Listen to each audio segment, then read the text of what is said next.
say. So are you going to call a confidence motion in the Prime Minister then? We shall see. I mean, obviously, it does look like time may come where we will need to call another confidence motion. I mean, is it going to be this week?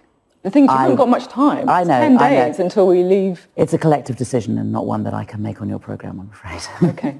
A collective decision as in around the shadow cabinet table? It's done by the leadership in consultation with senior members. Okay.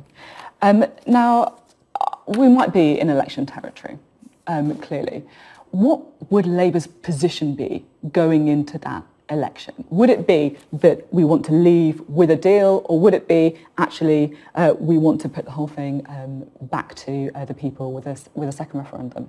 And the principle is, and for some of the 500,000 people who belong to the Labour Party who are watching this programme this morning, they know that the principle is that they have a say in what our manifesto is.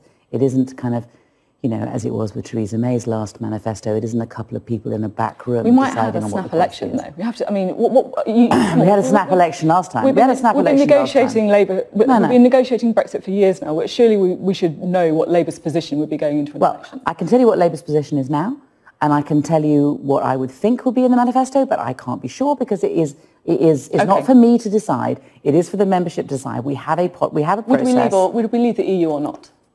So what we would need to do is, we have to abide by the results of the referendum, and so the problem is at the moment we are in a complete deadlock. So the question will be, how do we break the deadlock?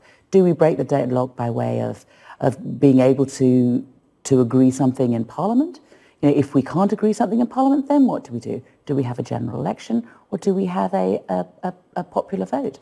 And these things need to be sorted out because we can't be left. So would we leave the EU or not under a Labour government? I think that we're likely to leave the EU, but I think that it is something that we need to agree ourselves, and I think there is a strong argument for asking the people to have the final say on this, particularly since everything is so controversial at this stage.